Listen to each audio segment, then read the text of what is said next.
मुझे आप लोग पवार के रूप में तुझसे है राब्ता में देखते हैं और बहुत अच्छा लगता है जब आप लोगों का कमेंट आता है। और मैं ये भी बता दूं कि बहुत सारे लोगों का मैसेज आता है मैसेंजर पे और मैं नहीं जवाब दे पाता हूं क्योंकि हम लोगों का शूटिंग का जो शेड्यूल होता है बहुत ज़्यादा टाइट होता है। सीरियल्स का खास करके, फिल्मों में तो थोड़ा कम होता है। सीरियल में 12 घंटे का हमारा शेड्यूल होता है, फिर 1 घंटा जाना आना, 14-15 घंटे का मेरा काम रहता है, तो मैं रिप्लाई नहीं कर पाता हूँ। इसके लिए माफ़ी चाहता हूँ आप लोगों से कि यदि रिप्लाई ना करूँ, कोशिश करता हूँ कि कर दूँ। यदि ना कर पाया तो कोई नाराज़ मत होइएगा और हमसे ऐसे ही जुड़े रहिए और मेरा सीरियल देखते रहिए तुझसे है राब्ता। और मेरे किरदार को, पवार के किरदार को ऐसे ही प्यार और स्नेह देते रहिए। उसके साथ मैं एक और सीरियल बैरिस्टर बाबू ही कर रहा हूँ, वो भी आप देख सकते हैं, कलर्स पे आता है। वो भी 8:30 ही है, तो वो भी आप देख सकते हैं। और मेरी अभी रिसेंटली एक फिल्म आई थी Manikarnika the queen of Jhansi, Kangana जिसमें रनावत के साथ जी आपको काम जी करने का मौका मिला तो था। उसमें मुझे कंगना के साथ काम करने का मौका मिला। एक्चुअली कंगना के साथ ये मेरा दूसरा काम है क्योंकि उंगली में भी कंगना ही थी। बिल्कुल। और उसके बाद मुझे मणिकर्णिका में काम करने का मौका मिला।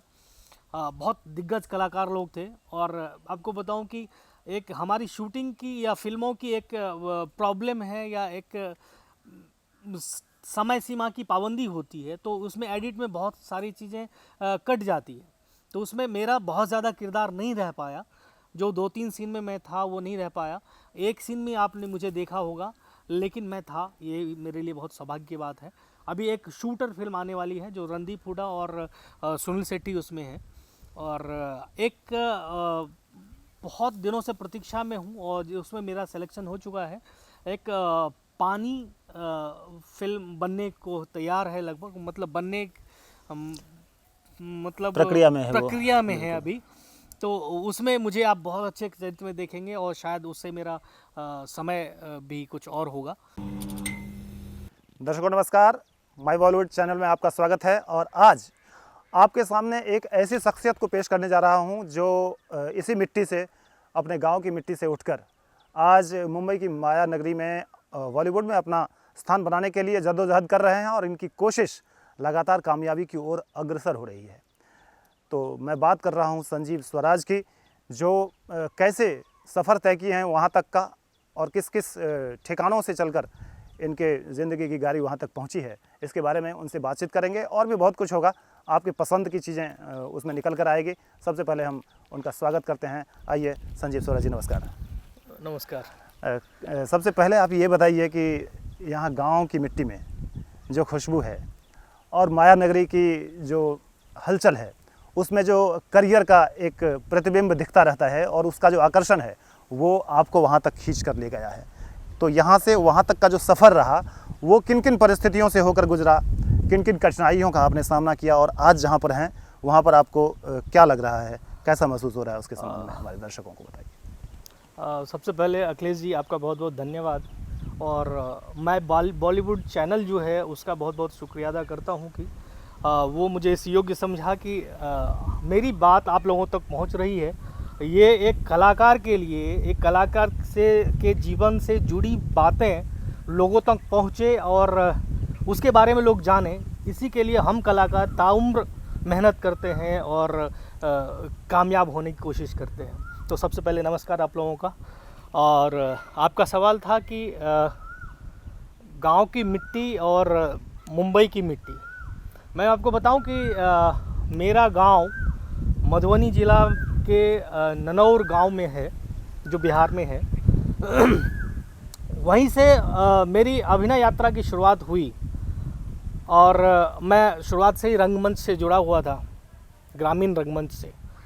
तो सबसे पहले आपका जो सवाल था कि गांव की मिट्टी और मुंबई की मायानगरी की मिट्टी, तो गांव की मिट्टी एक जैसे माँ का प्रेम होता है और एक माँ का प्रेम और बाप का सम्मान, जैसे इस दोनों की तुलना नहीं की जा सकती है। मुझे लगता है एक कलाकार के नाते कि दोनों की तुलना नहीं हो सकती है।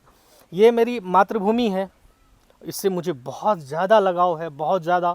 और मुंबई मेरी कर्मभूमि है, तो वो मेरे दिल में है। बहुत अच्छा आपने हमारे दर्शकों को बताया। और मुझे लगता है कि ये एक बहुत ही भावनात्मक बात होती है कि अपनी मिट्टी से उखड़ के किसी नई मिट्टी में खुद को स्थापित करना। जैसे हम लोग बिचड़े लगाते हैं जी धान के खेतों में, और वो बिचड़ा एक खेत से उखाड़ कर फिर दूसरे खेतों में जब डालते हैं तो उसका विकास ज़्यादा होता है। बिल्कुल। और इसी उद्देश्य से लोग यहाँ से उठकर वहाँ जाते हैं, क्योंकि इस तरह का काम वहाँ ज़्यादा मिलता है। बड़े बड़े लोगों से बहुत बड़ी बड़ी चीज़ें सीखने को मिलती है, अभिनय की बारीकियाँ वहाँ पर सीखने को मिलती है, काम के अवसर वहाँ पर ज़्यादा हैं।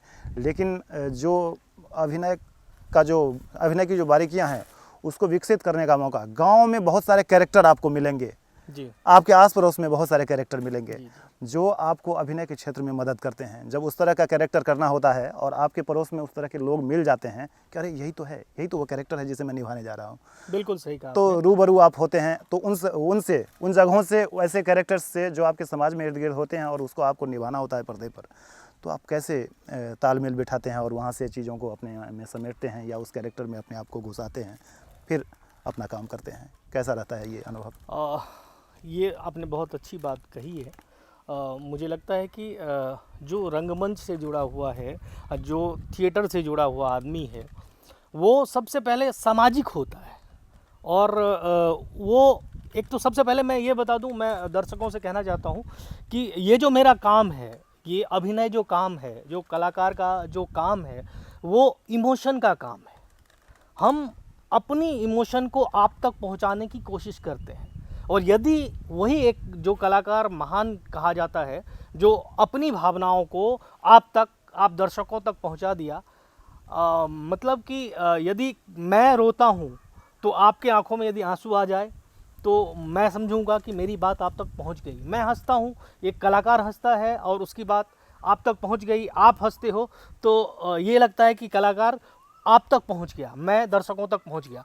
जहाँ तक अखिलेश जी का सवाल था कि ग्रामीण परिवेश में बहुत सारे कैरेक्टर्स मीन्स चरित्र जो है वो दिखाई देते हैं विभिन्न तरह के, तो उससे हमें बहुत कुछ सीखने को मिलता है, क्योंकि वो अभिनय नहीं कर रहे होते हैं, वो अपने वास्तविक जीवन जी अपनी रहे होते हैं। वास्तविक जीवन को जीते हैं। और हम कलाकार उनको देख के, उनकी एक्टिविटीज़ को देख के हम कुछ उनकी जो चाल चलन है, वो कैसे चलते हैं, वो कैसे बोलते हैं, किसी चीज़ पे वो कैसे रिएक्ट करते हैं, इस चीज़ को एक कलाकार बहुत ऑब्जर्व करता है, बहुत बारीकियों से देखता है। और उसी चीज़ को हम चाहते हैं कि हम पर्दे पर उतारें और आप तक वो पहुंच पाए। बिल्कुल। और कई बार तो हमने देखा भी है, सुना भी है कि लोगों ने जिस तरह का किरदार निभाया, उस किरदार को अगर सामने दिखाई देता है, अगर कहीं मिल जाता है, तो उसको बहुत नज़दीक से जानने के लिए उसका काम भी अपनाते हैं। अगर किसी को रिक्शे वाले की भूमिका निभानी होती है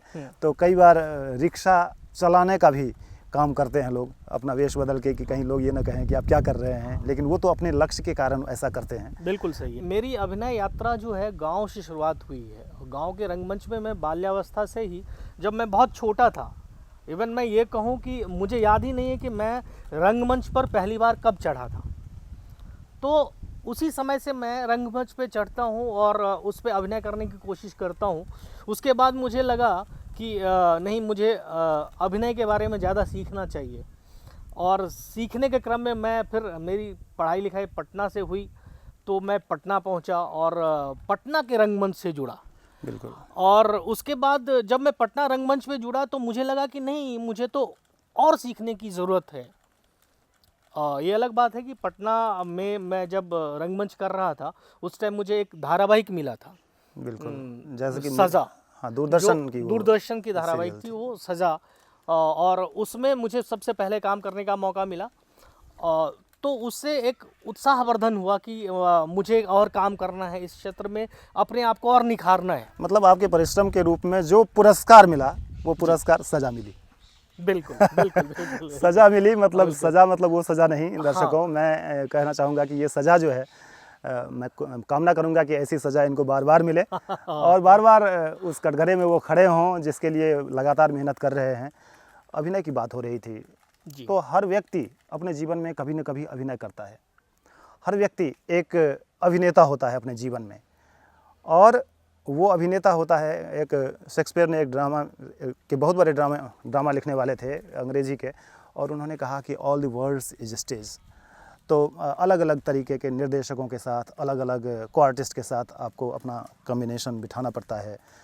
तो जब एकदम बिल्कुल ही नए लोगों के साथ काम करना पड़ता है, आप उनके बारे में जानते हैं, बहुत कम जानते रहते हैं, तो ऐसे लोगों के साथ तालमेल बिठाना भी एक बहुत बड़ी कला होती है। वहाँ भी जो आपका अभिनय का गुण है, जो आपके अंदर अभिनय के कीड़े होते हैं, वो आपकी मदद करते हैं। जी। आपको कितनी मदद मिलती है अपने इस गुण से, लोगों से तालमेल बिठाने में?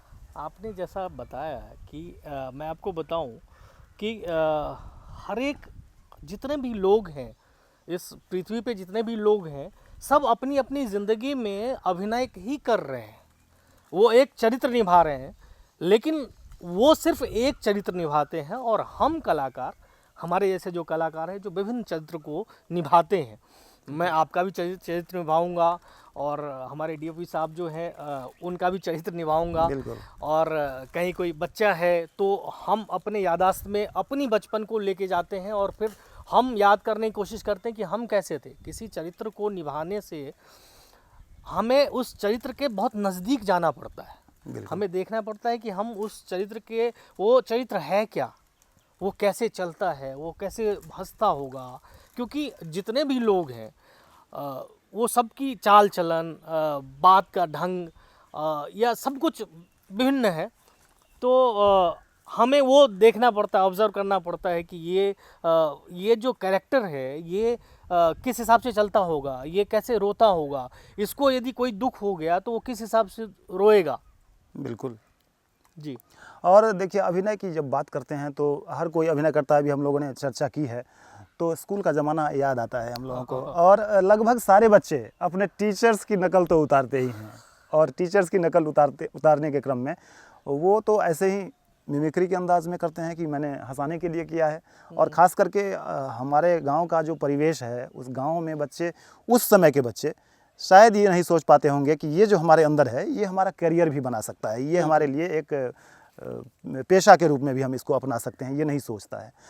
तो हम और आप उसी दौर से निकल के आए हैं जहाँ पर अभिनय के क्षेत्र में करियर को ढूंढना उस समय के बच्चों के लिए बहुत मुश्किल काम होता है। लोग बहुत कम सोच पाते हैं, या परिवार का भी ऐसा वातावरण नहीं होता है कि अभिनय के क्षेत्र में बच्चे जाएं। अक्सर लोग सोचते हैं कि सरकारी नौकरी मिल जाए, कहीं क्लर्क हो जाएं, या फिर कुछ और हो जाए, तो करियर सेट हो जाएगा।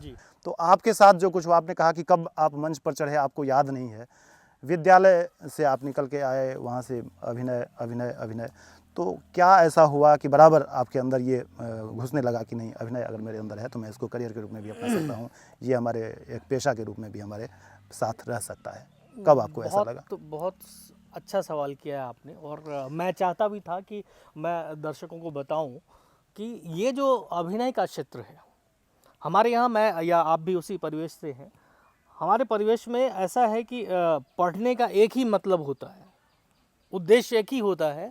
यदि आप पढ़ाई कर रहे हैं, यदि आप शिक्षा ग्रहण कर रहे हैं, तो उसका एक ही पैमाना है कि आपने नौकरी प्राप्त की या ना की, बस। जबकि ऐसा नहीं है, बहुत सारे लोग हैं जो इससे परे हट के और बहुत नाम कमाया, बहुत कुछ किया। तो मेरे लिए भी बहुत बहुत मुश्किल का काम था ये। और इवन मैं आपको बताऊं कि मैं तो जब अपना ग्रेजुएशन कंप्लीट किया, ग्रेजुएशन मतलब होता है कि आप वयस्क हो गए, बिल्कुल, तब भी मैं अपने पिताजी को या अपने घर वालों को कहने में मुझे बहुत डर लग रहा था, संकोच हो रहा था कि मैं कैसे बताऊं कि मैं इस फील्ड में जाऊंगा। सबसे बड़ी बात मैं बताऊं आपको कि सबसे ज़्यादा मुश्किल तब होता था कि लोग पूछते थे कि क्या करते हो, तो मैं बोलता था कि मैं थिएटर कर रहा हूँ। उस टाइम थिएटर ही करता था सिर्फ। तो बोलते थे थिएटर तो ठीक है, लेकिन करते क्या हो? तो इस सवाल का जवाब मेरे पास था नहीं। और अब आज के डेट में जब मुझे लोग प्रतिदिन टीवी पे देखते हैं तो उन्हें लगता है कि हाँ, शायद वो जो कह रहा था उसका जवाब ये है। बिल्कुल, बहुत देर से जवाब मिलता है, और जवाब जब मिल जाता है तो सारे लोगों के मन से ये सवाल, ये दुविधाएं खत्म हो जाती है, और आने वाली पीढ़ी जो होती है उसके लिए रास्ते सुगम हो जाते हैं। हाँ। तो आप खुद कब कन्विंस हुए कि अभिनय ही मेरा मकसद होगा?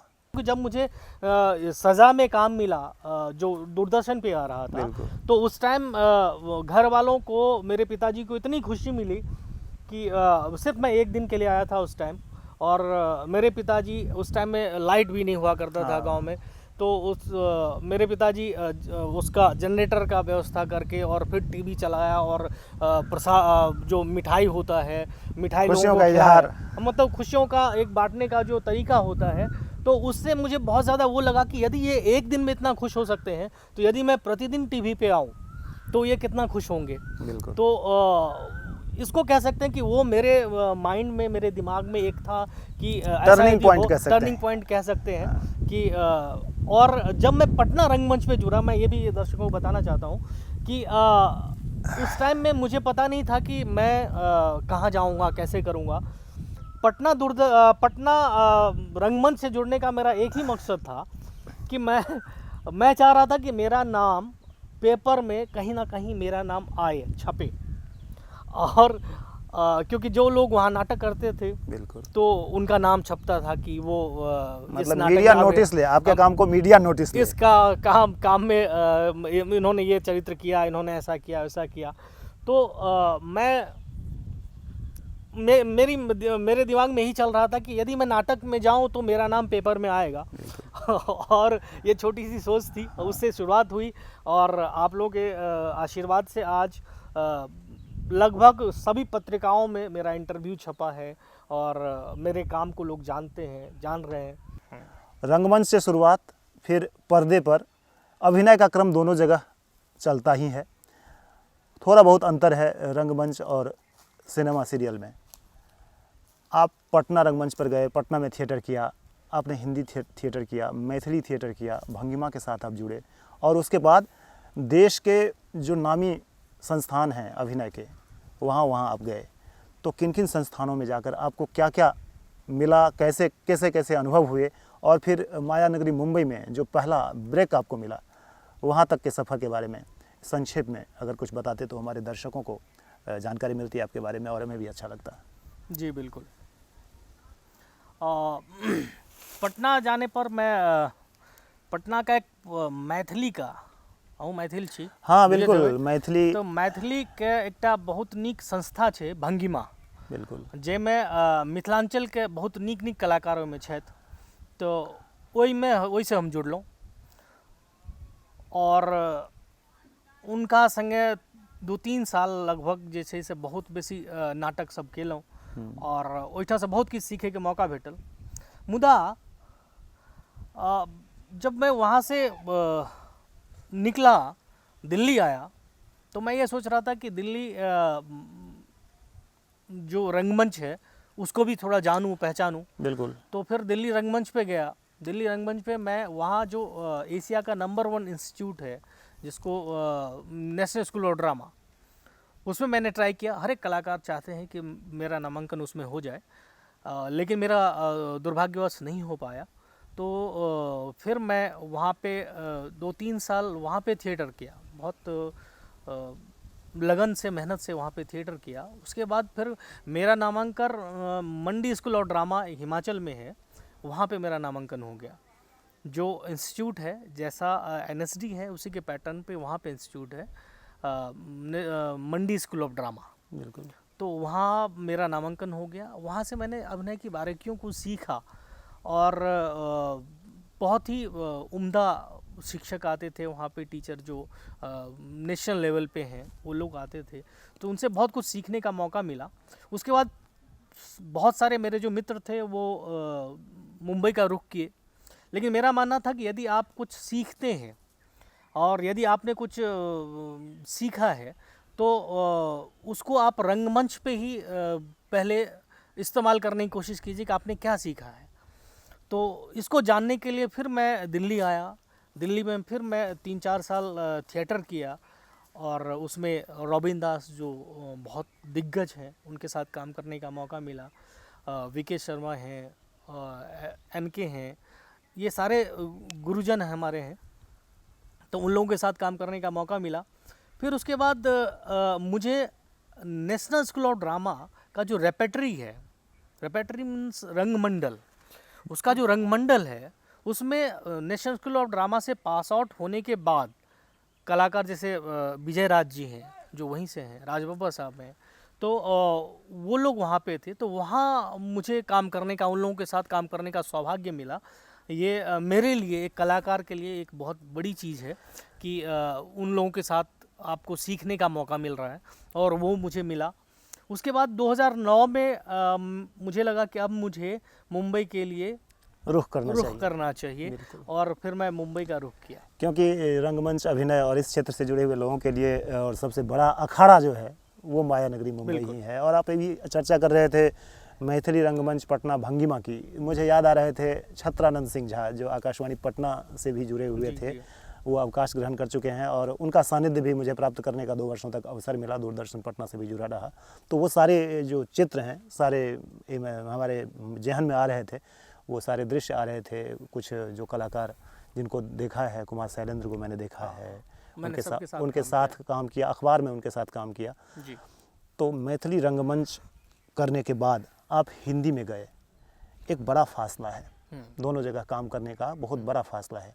तो आप यहाँ से गए थे और उतने बड़े जगह पर आप गए जहाँ पर आपको अपना जगह ढूंढना था, कितनी मुश्किलें आई? बहुत मुश्किल आई, और बहुत सही सवाल है। मैं बता दूं कि मैं एक बिहारी हूं, और हम बिहारियों में एक प्रॉब्लम होती है डिक्शन की, एक्सेंट, उच्चारण ठीक नहीं उच्चारण है। बिल्कुल। तो वो जब मैं उस परिवेश में था, पटना के परिवेश में था, उस रंगमंच में था, तो मुझे अनुभव ही नहीं हुआ कि मैं सही नहीं क्या बोल बोलता रहा हूँ। बिल्कुल। और जब मैं हिमाचल गया तो वहाँ पे पूरे देश से, हर एक राज्य से लोग आए हुए थे, तो वो लोग समझ जाते थे कि ये नहीं, ये बिहार का है, इसमें ये प्रॉब्लम है, ये 100 को 100 बोलता है, 100 को 100 हमारे यहाँ तो एक ही होता है, 100 बोलते हैं सारे लोग। हाँ, तो वहाँ पे जाके मुझे ये एहसास हुआ, और फिर मैं उसको ठीक करने की कोशिश किया, और निरंतर कर रहा हूँ, अभी भी लगा हुआ हूँ। क्योंकि आप जब मातृभूमि से जो मिलता है उससे दूर जाना बहुत मुश्किल होता है। एक निगेटिव भी है, पॉजिटिव भी है कि उससे यदि आप दूर जाते हैं उसके लिए आपको बहुत मेहनत करना पड़ता है, और मैंने की है और कोशिश किया कि ये मैं बिल्कुल। और हमारे यहाँ के बहुत सारे लोग यहाँ से उठकर गए और फिर वहाँ पर जाकर जो एक आइडियल सिचुएशन है वो अपने लिए क्रिएट किया, बहुत मेहनत करी। हम भूलना नहीं चाहेंगे कभी भी नरेंद्र झा जी को, अभिनय में जो मुकाम उन्होंने हासिल किया। हालांकि अब वो हमारे बीच शारीरिक रूप से नहीं है, लेकिन उन्होंने जो काम करके दिखाया है, एक छोटे से कस्बे गांव से उठकर, मधुबनी ज़िले के कोयलक गांव से उठकर मुंबई तक गए। और काश अगर 2, 3, 4 साल, 5 साल अगर और होते वो, तो कहाँ होते इसका अंदाज़ा हम लोग तो कर सकते हैं, लेकिन जहाँ तक नहीं पहुँची उनकी बात, जहाँ तक वो उनका अभिनय नहीं पहुँच पाया, ये एक कसक हम बिहार वासियों के मन में रहेगा। बिल्कुल सही है ना? नरेंद्र भैया की आपने जिक्र की है, और नरेंद्र भैया के साथ बहुत ज़्यादा लगाव था, और हम लोग काफ़ी बार मिले हुए हैं, और एक लगता था कि बड़े भाई हैं। उनके जाने के बाद लगता है कि हाँ, एक बड़े भाई का जो होता है वो ख़त्म हो गया है। बिल्कुल। एक प्रत्यक्ष या अप्रत्यक्ष रूप से यदि ना भी मिले तो लगता है कि हाँ ठीक है, मेरे एक हैं, सीनियर हैं जो हमारे फील्ड में हैं और हमारे आसपास मार्गदर्शन करेंगे। तो उनकी क्षति तो हमारे लिए, बिहार वासियों के लिए, मिथिलांचल के लिए, बॉलीवुड के लिए बहुत बड़ी क्षति है, बहुत बड़ी क्षति है। और संजीव जी देखिए, लेकिन क्या है ना कि ज़िंदगी रुकने का नाम नहीं है, समय कभी रुकता नहीं है, समय निकलता ही जाता है, यादें रह जाती हैं, और उनसे बहुत कुछ लोग एनर्जी लेते हैं, बहुत कुछ उदासी में चले जाते हैं, लेकिन उदास होना नहीं है, क्योंकि ये उनके लिए भी सच्ची श्रद्धांजलि नहीं होगी। अगर अभिनय के क्षेत्र में अगर अच्छा मुकाम यहाँ का कोई आदमी करता है तो मुझे लगता है कि उनकी आत्मा को भी शांति मिलेगी। हम लोग बातचीत करते करते आगे निकलते जा रहे हैं। मैं जिक्र कर रहा था कि आपको पहला ब्रेक बड़े पर्दे पर कब और कैसे मिला, उसकी एक छोटी सी कहानी अगर आपके मन में हो तो बताएं। मैं 2009 में मुंबई के लिए रुख किया।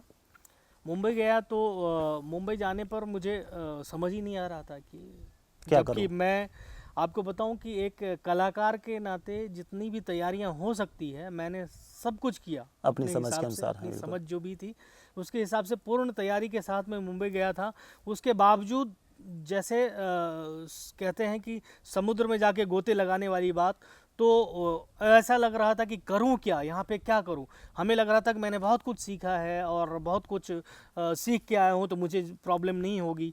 जब वहाँ पे गया, फिर लोगों को देखा जो 10 साल से, 15 साल से, 20 साल स्ट्रगल कर रहे से हैं। स्ट्रगल कर रहे हैं, तो उन्हें देख के बहुत निराशा भी हुई। और बहुत सारे लोग ऐसे भी थे जो बहुत अच्छा मुकाम हासिल किया है, उनको देख के बहुत प्रोत्साहन भी मिलता था, बहुत हिम्मत बनती थी। जैसे संजय मिश्रा जी हैं, जो अपने यहाँ के ही हैं, और उन्होंने बहुत ज़्यादा स्ट्रगल किया है, बहुत अपनी लाइफ में बहुत ज़्यादा स्ट्रगल किया है, और अभी एक अच्छे मुकाम पे हैं। मैं अपनी बात बताऊं, 2009 में जाने के बाद मैंने सोचा कि फिल्म ही करूँगा, लेकिन और सौभाग्य ही समझिए कि मुझे जाते ही एक फिल्म में काम मिला जिसमें नाना पाटेकर साहब थे, और उसमें एक अच्छा किरदार मुझे मिला था। अमजद खान उसके डायरेक्टर थे। उनकी अभी फिल्म आई है मलाला, ओके। जो जस्ट रिलीज हुई है। तो उनकी वो पहली फिल्म थी, और उसमें मुझे बहुत अच्छा किरदार करने का मौका मिला था। दुर्भाग्यवश वो फिल्म बन नहीं पाई, डब्बा बंद हो गया। आपने अपना तो काम उसमें कर लिया है। हाँ, मैंने उसमें काम किया, लेकिन वो डब्बा बंद हो गया, तो मैं बड़ा निराश हो गया था कि मैं क्या करूं, कैसे करूं। फिर उसके बाद मैं सीरियल वगैरह के लिए ट्राई करता रहा, छोटा छोटा मुझे काम मिलता रहा। जैसे माथा की चौकी और बहुत सारे सीरियल हैं जिसमें छोटा छोटा अभिनय करने का मुझे मौका तो मिला। जिस फिल्म का डब्बा बंद हो गया है, जी। उसका राज आप खोल ही दीजिए कि उसमें कैसा अभिनय था, क्या किरदार था आपका। उसमें भी मेरा एक पुलिस का ही किरदार था। दर्शक लोगों को शायद जानते भी होंगे कि मैं अभी भी जो सीरियल मेरा आ रहा है, तुझसे है राब्ता, जी टीवी पे आता है मंडे टू सैटरडे, तो उसमें भी मेरा किरदार पुलिस का ही है। और जो मेरी पहली फिल्म थी उसमें भी मैं पुलिस वाला ही बना था। तो ये इत्तेफाक की बात है अक्सर ये कि वर्दी जो है मुझे पता नहीं बहुत साथ दे रही है, और शायद आगे भी दे। तो उसमें मेरा पुलिस वाले का काम था। बड़ा अच्छा प्रसंग आपने उठा दिया। ये पुलिस की वर्दी, पुलिस का रोल जो है ना, वो बॉलीवुड में बहुत इंपॉर्टेंट है। बड़े बड़े लोगों के साथ ये रोल जुड़ा हुआ है। जिन लोगों ने पुलिस का किरदार निभाया है वो हिट हुए हैं, और मुझे लगता है कि अगली बारी आपकी ही हो, ये कामना है हमारी। अच्छा है, धन्यवाद इसके लिए। तो बहुत उसी के लिए कामना है, जद्दोजहद कर रहे हैं, तो वो मेहनत रंग लाएगा। और आपने तुझसे है राब्ता, माता की चौकी, और फिल्म का ना क्या नाम था जिसके बारे में आप बोल रहे हाँ, थे? एक फिल्म का नाम जिक्र क्या करना था? चाहूँगा मैं, जो उसके बाद मुझे फिल्म मिली एक उंगली, जो धर्मा प्रोडक्शन की फिल्म थी, जिसमें संजय दत्त, इमरान हाशमी, रणदीप हुड्डा और सारे लोग थे। तो उसमें मैं ऑडिशन के लिए गया। तो जब मैं गया वहाँ पे, तो ऑडिशन जो बुलाया था जिन्होंने, उन्होंने बोला कि नहीं, आप तो फिट नहीं हो। फिर मैं बाहर आ गया, बाहर निराश था, खड़ा था बाहर। तो उसके बाद जो ऑडिशन ले रहे थे, जो डायरेक्शन टीम के लोग थे, वो आए और फिर मुझे बोला आपने ऑडिशन दिया? मैंने कहा नहीं, मैं तो फिट नहीं हूँ। तो उन्होंने बोला नहीं नहीं, आप तो फिट हो, आप ऑडिशन दो। और इत्तेफाक से उन्होंने मुझे खुद स्क्रिप्ट ला के दी, और मैं तैयार किया, मेरा सिलेक्शन हुआ। और आप लोग देखे भी होंगे कि उंगली जो धर्मा प्रोडक्शन की है, जिसमें रणदीप हुड्डा, संजय दत्त और इमरान हाशमी ये सब हैं, उसके साथ मुझे अभिनय करने का मौका मिला। और क्लाइमैक्स में मैं 2-3 सीन में हूँ, और पांडे जी मेरे कैरेक्टर का नाम था। तो निराशा के बाद आशा जो कहते हैं, वो वहाँ पे दिखा। आशा की किरण लगातार आपके जीवन को जगमगाता रहे, और ये हमारी इच्छा हमेशा रहती है। और आपसे बातें करते करते ये प्रसंग आ गया। कई बार होता है कि आदमी जो किरदार निभाता है, उस किरदार के नाम से ज़्यादा जाना जाने लगता है। अपना जो रियल लाइफ का जो नेम होता है वो अंदर कहीं छुप जाता है। तो आपने बहुत सारे किरदार निभाए हैं, तो कुछ एक किरदार जो इस तरह से आपके साथ जुड़ गए हों कि बाहर लोगों ने आपके किरदार के नाम से जानना शुरू कर दिया हो, आपके अगल बगल में, इस तरह की कोई अगर वाकया अगर आपके मन में हो तो उसके बारे में जिक्र करेंगे तो अच्छा लगेगा सुनने में। मैंने अभी पुलिस का जिक्र किया। अभी जो मेरा सीरियल आ रहा है उसमें मेरा कैरेक्टर है पवार। मैं पवार का कैरेक्टर करता हूँ उसमें। और जहाँ भी जाता हूँ, अभी मैंने रिसेंटली मैंने एक सीरियल की है जो अभी टेलीकास्ट ही हुआ है, बैरिस्टर बाबू, जो कलर्स पे आता है। तो उसके शूट के लिए मैं मनोर गया था। तो वहाँ पे जितने भी लोग थे, गांव के जितने भी लोग थे, सब लोग मेरे से आके फ़ोटो खिंचवाए और मेरा ऑटोग्राफ भी लिया। तो मुझे ये बहुत खुशी हुई इस बात से कि मैं बहुत बड़ा कैरेक्टर उसमें नहीं कर रहा हूँ, एक पुलिस का कैरेक्टर कर रहा हूँ। हाँ, ये है कि मैं 1.5 साल से 2 साल से लगभग लगातार वो चरित्र निभा रहा हूँ। तो जनता मुझे आज के डेट में पवार के नाम से बोलता है कि पवार का काग है।